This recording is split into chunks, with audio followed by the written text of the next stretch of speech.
Aujourd'hui, je vais vous partager l'histoire d'une femme. Une femme que la misère a écrasée, que les demandes incessantes de ses enfants ont brisée, jusqu'à la pousser à faire un choix qu'aucune mère ne devrait jamais envisager. Et comme vous le savez, dans le monde d'aujourd'hui, rien n'est vraiment offert sans contrepartie. Même un sourire cache souvent un prix. Alors écoute bien, une mère démunie, n'ayant plus rien à donner, se rend chez un vendeur de vêtements pour chercher de quoi habiller Alaïd. Mais ce que ce marchand lui proposera la placera face à un dilemme terrible, préserver sa dignité ou offrir des sourires à ses enfants. Ce que cet homme va lui demander et pourquoi Malika finira par céder, tu vas le découvrir dans ce récit bouleversant. Mais retiens bien, ce n'est pas une histoire comme les autres. Malika avait autrefois une vie pleine de rire, d'amour et de sérénité. Elle vivait avec son mari, leurs adorables enfants, dans une maison où régnait la joie. Il n'y avait ni souci pour la nourriture, ni crainte pour l'avenir. Quand les enfants voulaient quelque chose, leur père, Samir, s'empressait de leur faire plaisir. Et Malika, elle, ne cessait de sourire. Elle remerciait chaque jour le ciel pour cette existence douce, emplie de bienveillance et de reconnaissance. Mais le destin n'avertit jamais avant de frapper. Un jour, tout s'effondra. Samir s'éteignit subitement, emportant avec lui toute la paix du foyer. Les rires se turent, les enfants cessèrent leur jeu, et Malika ne trouva plus que le silence pour lui tenir compagnie. Pendant presque un an, elle parvint à survivre avec l'argent que Samir avait laissé, juste assez pour nourrir les enfants et apaiser un peu la douleur. Mais quand le dernier billet s'envola, alors la véritable épreuve débuta. Elle allait implorer ses parents, supplier ses frères ou passer des heures devant la porte de ses beaux-parents. Quand personne ne répondait, elle acceptait tous les petits travaux. Nettoyer une cuisine ici, frotter un sol là-bas, laver des vêtements sales dans les arrière-cours. Elle s'acharnait. Jour après jour, pour obtenir 2 morceaux de pain, elle donnait son dos, ses mains, sa sueur. Mais mes amis, la vie ne se nourrit pas uniquement de pain. Quand la fête Alaïd approchait ou lorsqu'un mariage animait le quartier, le cœur de Malika saignait. Les regards brillants de ses enfants devenaient des poignards silencieux. Ils ne comprenaient pas. Et comment auraient-ils pu? Maman, tous les enfants du quartier ont leurs habits pour Alaïd. Et nous, quand est-ce que tu nous en prendras? Maman, l'an dernier, on n'a rien eu du tout. Cette fois, promets-le-nous, dis que tu vas nous acheter quelque chose. Ces mots, Malika ne les oublierait jamais. Car ces mots étaient des lames acérées, et à chaque fois, ils entaillaient un peu plus sa fierté. Mais ses enfants, eux, ne voyaient rien de cela. Ils ne voyaient pas les nuits d'angoisse, ni les larmes silencieuses qu'elle essuyait. Ils voulaient juste être heureux. Ils voulaient seulement ressembler aux autres. Et elle voulait juste leur offrir un sourire, même si cela la consumait un peu plus chaque jour. Cette mère ne souhaitait qu'une chose, voir la lumière briller dans les yeux de ses enfants, quitte à tout endurer pour y parvenir. Les enfants, eux, ne relâchaient pas la pression. Ils répétaient sans cesse « Maman, cette année, tu dois nous acheter des habits et des chaussures pour Alaïd. L'an dernier, nous étions là, assis dans nos vieux habits. Tous nos copains se moquaient de nous. Cette fois, emmène-nous avec toi, qu'on soit enfin comme eux. » Mais ils étaient des enfants, avec leur innocence et leur droit de rêver. Ils ignoraient les luttes que leur mère affrontait chaque jour.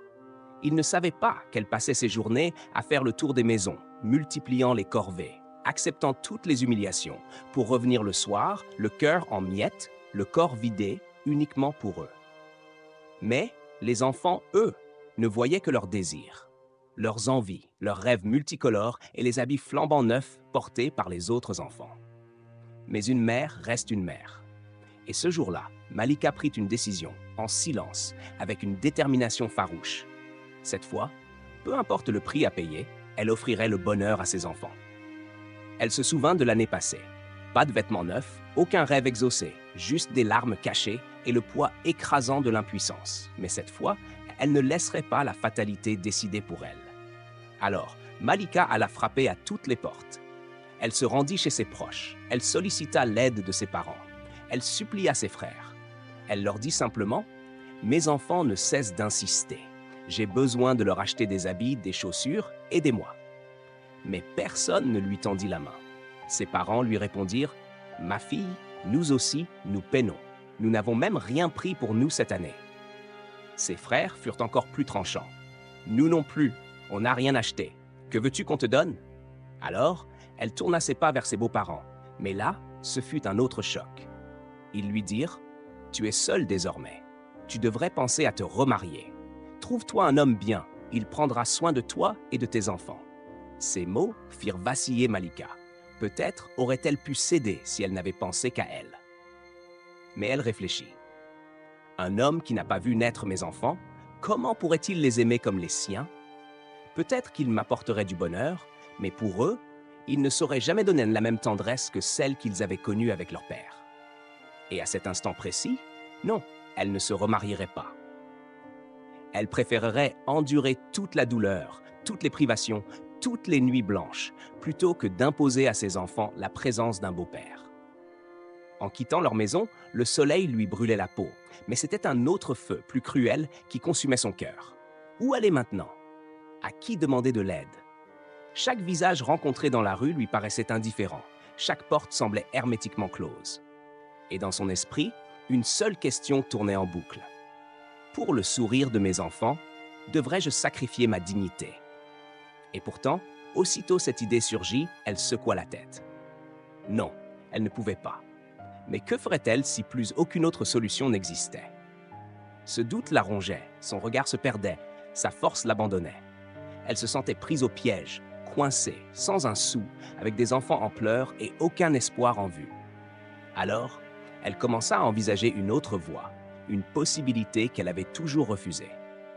Et c'est à partir de ce moment précis que son destin bascula. Elle se dit « Si c'est pour voir mes enfants sourire, peut-être que même un mariage, je pourrais l'accepter. » Pourtant, ce n'était pas ce chemin-là qu'elle allait suivre. Un autre choix, bien plus cruel, l'attendait. Il ne restait que 2 jours avant l'Aïd et personne ne se marie aussi vite. Même ceux qui se décident rapidement fixent la date après la fête. Mais ses enfants, eux, voulaient être heureux ce jour-là, pas plus tard. Cette porte aussi venait de se refermer sur elle. Malika rentra chez elle. Le cœur en miettes, les mains vides, les yeux baignés de larmes. Elle s'assit sans un mot, la tête enfouie dans ses genoux, répétant sans fin « Que faire? Où aller? Qui me tendra la main ?» Et soudain, elle se souvint des paroles de sa voisine Zineb. Quelques jours plus tôt, Zineb lui avait parlé d'un homme qui donnait des vêtements à crédit. Il fournissait les habits immédiatement et récupérait l'argent plus tard. Zineb lui avait dit « Il n'y a pas de souci tant que tu respectes ces règles. » Et dans les yeux de Malika, une petite lumière s'alluma, une dernière flamme d'espoir.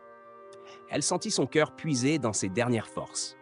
Elle revit les visages souriants de ses enfants et, du fond de son âme, elle adressa une prière. « Ô mon Dieu, si ce chemin est bon, facilite-le-moi, mais s'il mène à la honte, éloigne-le de moi. » Forte de cette prière, elle alla frapper chez Zineb. Elle lui dit « Ma sœur, ce commerçant, celui qui accepte le crédit, où puis-je le trouver? Je veux acheter des habits pour mes enfants. » Zineb lui donna le nom et l'adresse précise. Mais elle ajouta « Écoute bien, cet homme est un peu spécial. Il a ses propres règles et tout le monde n'arrive pas à les accepter. » Malika, étonnée, répondit « Quelles règles? Je veux juste des vêtements pour mes enfants. Je ne fais rien de mal. » Zineb haussa les épaules. « Je ne peux rien te garantir. Va voir toi-même. Si ça te convient, prends. Sinon, reviens sans rien. » Dans son cœur, Malika se fit une promesse solennelle. « Je ne ferai jamais rien de mal. Si c'est honnête, je prends. Sinon, je m'en vais. » Le lendemain, Malika se rendit dans cette boutique dont tout le monde parlait. Le commerçant, comme tous les autres, commença à lui sortir des habits un par un pour lui montrer. Mais Malika l'interrompit doucement. « Attendez, avant de me montrer quoi que ce soit, écoutez-moi bien. Je n'ai pas d'argent sur moi. On m'a dit que vous vendez à crédit. » Le commerçant lui adressa un sourire. « Oui, ma sœur, on vend à crédit, mais nos prix sont un peu plus élevés et il y a des conditions. Beaucoup prennent les habits et ne paient jamais. » Malika répondit calmement. « Alors, expliquez-moi vos conditions. S'il faut signer quelque chose, je le ferai. » Mais à cet instant, l'attitude du commerçant changea légèrement. Il se pencha vers elle et demanda « Sais-tu lire et écrire ?» Elle répondit avec honnêteté « Oui, un peu. » Alors il sortit un gros livre caché sous son comptoir et dit « Toutes nos règles sont écrites ici. Lis-les tranquillement. Si tu acceptes, tu auras ce que tu veux. Sinon, tu partiras sans faire d'histoire. Malika acquiesça. D'accord, je vais lire. Elle ouvrit le livre et commença à lire, ligne après ligne. Mais dès la première condition, ses mains commencèrent à trembler. Il y était écrit « Toute femme souhaitant acheter à crédit devra d'abord se tenir entièrement nue devant nous, sans voile, sans vêtements, sans rien. Nous filmerons une vidéo complète où son visage et son corps seront visibles. Cette vidéo restera en notre possession jusqu'au paiement intégral de la dette. Et si elle ne rembourse pas à temps ou refuse de payer, la vidéo sera publiée sur un site obscène. Il était écrit « L'argent généré par la diffusion de cette vidéo sera compté comme remboursement de la dette. C'est notre première règle et elle est non négociable. » Ce que Malika lisait en ce moment allait marquer sa vie à jamais. Elle était venue ici pour offrir un peu de bonheur à ses enfants et elle se retrouvait confrontée à un chantage impensable. Chaque femme qui voulait acheter à crédit devait avant tout déposer son honneur en garantie. En découvrant ces mots, le cœur de Malika se glaça. Ses mains tremblaient, le livre faillit lui échapper. Elle continua néanmoins sa lecture, et la deuxième condition la fit vaciller. Si la première règle était refusée, alors la femme devait entretenir une relation intime avec eux. Chaque fois qu'ils appelleraient, chaque fois qu'ils convoqueraient, elle devrait répondre présente, sans fin, jusqu'au remboursement complet. Et si elle cessait de venir, il diffuserait la vidéo prise au début, ou bien déposerait une fausse plainte contre elle. En lisant cela, Malika sentit son visage se vider de toute couleur. Elle n'arrivait plus à respirer normalement. Son cœur semblait broyer. Puis vint la troisième condition. Si elle refusait les deux premières, alors elle devrait signer un acte officiel où elle déclarerait que sa maison leur appartenait légalement en cas de non-paiement. Avec ce document, même si elle regrettait plus tard, sa signature suffirait à tout leur céder. Cette politique n'était pas un piège réservé à quelques-unes. C'était le fonctionnement officiel du magasin. Malika, malgré ses mains tremblantes, lut jusqu'au bout.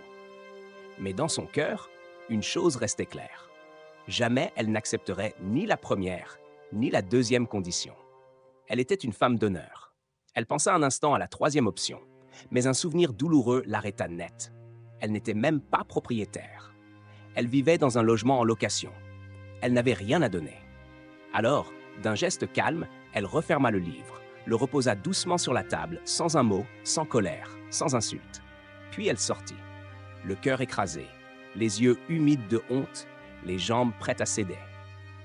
Elle était entrée dans cette boutique pleine d'espoir. Elle en ressortait brisée par la peur, l'humiliation et le désespoir. À peine avait-elle franchi la porte qu'elle aperçut, juste en face, une autre boutique. Là-bas, un autre commerçant la regardait depuis un moment. Il avait tout vu, tout compris. Cet homme savait exactement comment son voisin utilisait la détresse des femmes pour satisfaire ses désirs. Mais ce deuxième vendeur n'était pas comme l'autre. C'était un homme pieux, un serviteur sincère d'Allah. Et dans son cœur, il se dit « Cette femme ne cherche rien de mal. Elle est seulement brisée par la nécessité. Si je ne l'aide pas maintenant, peut-être qu'elle s'effondrera. » Alors, d'une voix douce, il l'appela. « Ma sœur, si tu veux des vêtements, viens dans ma boutique. » Malika, déjà prête à partir, répondit aussitôt pleine d'embarras. « Frère, je n'ai pas d'argent. J'étais venu acheter à crédit. » Le commerçant lui sourit avec bienveillance. « Tu pourras payer plus tard. Ce qui compte aujourd'hui, c'est le sourire de tes enfants. » En entendant ces mots, le cœur de Malika se mit à trembler. Instantanément, elle revit en mémoire le visage du premier vendeur, ses conditions abjectes, ses pièges, ses humiliations. Paniquée, elle murmura « Frère, je ne peux pas. Je suis très démunie, mais je ne peux pas accepter ces conditions. » Le vendeur, avec beaucoup de douceur, lui répondit « Ma sœur, je n'ai aucune condition. Pas de vidéo, pas de contact, pas de signature. Quand Allah te donnera les moyens, tu me rendras. Pas avant. Aucune pression, aucune obligation. » Mais malgré la sincérité de ses paroles, le cœur de Malika restait paralysé par la peur. Elle avait été trop blessée, trop salie pour encore croire en la bonté. Sa voix tremblante s'éleva à peine. « Non, frère, je ne veux rien. Merci. » Le vendeur la regarda partir sans la retenir. Il avait compris. Cette femme était digne. Mais la douleur l'avait rendu incapable de faire confiance, même à la sincérité. Il resta là, immobile devant sa boutique, le cœur agité. Une voix intérieure lui soufflait. Elle ne demandera plus d'aide, mais son silence en dit long. Alors, il prit une décision. À distance, discrètement, sans un mot, il commença à la suivre. Il ne voulait rien pour lui. Il voulait simplement savoir où elle vivait pour pouvoir l'aider, en secret. Tout au long du chemin, il répétait une prière dans son cœur. « Oh Allah, si mon intention est sincère, donne-moi la force de soulager une part de son fardeau. Permets-moi de l'aider avec respect, avec dignité, sans paroles inutiles, mais avec tout mon cœur. » Quand il eut repéré sa maison, il s'éloigna discrètement. Mais son geste n'était pas terminé. Le soir venu, sans bruit, sans attirer l'attention de personne, il revint. Il plaça quelques billets soigneusement dans une enveloppe. Puis, avec 1000 précautions, il s'approcha silencieusement de la porte de Malika. Il glissa l'enveloppe sous la porte et repartit aussitôt. Aucun mot, aucune signature, aucun indice. Juste un acte pur, invisible aux yeux des hommes, mais connu d'Allah. Cette nuit-là, Malika, accablée, s'installa en silence sur son tapis de prière. Son cœur était en désordre, ses yeux pleins de larmes, sa bouche incapable d'émettre le moindre mot. Mais son âme, elle, criait. Alors elle s'inclina sur son tapis et dans un murmure tremblant, elle commença à supplier. « Ô mon Allah, toi seul sais ce que je traverse. Tu sais que jamais je n'ai tendu la main à un être humain, jamais je n'ai pleuré devant quelqu'un. Je viens seulement à ta porte, car toi, tu vois tout. » Elle sanglotait doucement. « Tu vois le poids qui pèse sur mes épaules. Tu vois le silence de ma bouche et la détresse de mes mains vides. Je sais que toi, tu peux tout. Tu peux allumer une lumière au milieu de la nuit, ouvrir des portes même quand tout semble fermé, et semer l'espoir dans les cœurs brisés. » Et elle pleura, pria, pleura encore, jusqu'à ce que l'épuisement l'emporte doucement, sa tête posée contre son tapis de prière. Le matin venu, Malika se leva, comme chaque jour, pour s'occuper des tâches ménagères. Mais à peine franchit-elle le seuil de sa porte qu'elle s'arrêta net. Là, juste devant elle, au sol, une enveloppe. Elle resta figée, incapable de bouger, le cœur battant à tout rompre. Chaque seconde semblait durer une éternité. Est-ce que je rêve? Est-ce que cela est réel? Les jambes tremblantes, elle s'approcha lentement. Ses mains saisissaient l'enveloppe avec précaution. Lorsqu'elle l'ouvrit, son regard se posa sur des liasses de billets. La prière silencieuse de son cœur avait trouvé réponse, sans bruit, sans témoin. Elle resta un instant immobile, sidérée, les yeux écarquillés. Puis, de ses lèvres tremblantes, s'échappa un souffle. « Oh, mon Dieu, tu m'as entendu, tu me regardais vraiment. » Il y avait là assez d'argent pour subvenir aux besoins de ses enfants pendant 5 ans, même sans travailler un seul jour.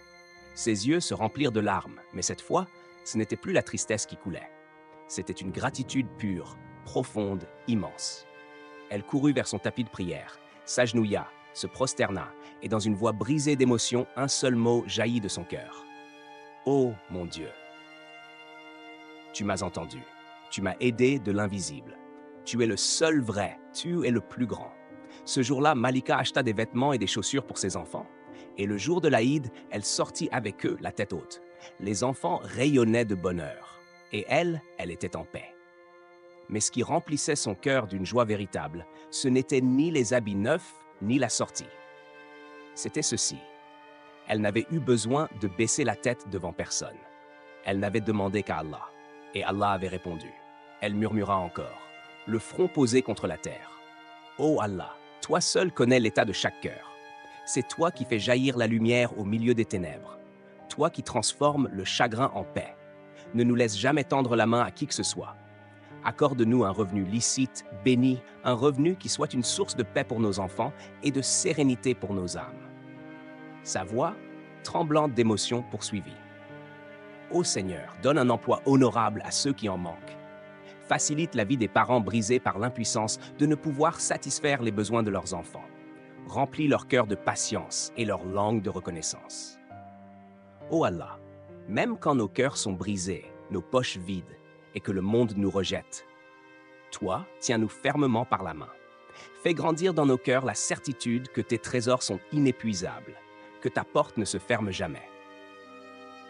Ô Maître des mondes, aide toutes ces femmes et tous ces hommes qui luttent pour préserver leur dignité malgré les tempêtes de la vie. ouvre-leur des chemins invisibles et ne les pousse jamais à trahir leur conscience. Amen. Un calme profond envahit alors le cœur de Malika. Et dans ce silence sacré, elle se rappela une parole précieuse de notre bien-aimé prophète Muhammad. Celui qui craint Allah, Allah lui ouvrira toujours une issue et lui accordera une subsistance d'une manière qu'il n'aurait jamais imaginée. Et dans un autre hadith, son cœur trouva encore réconfort. Celui qui ne tend pas la main aux gens, Allah l'enrichira par sa propre grâce.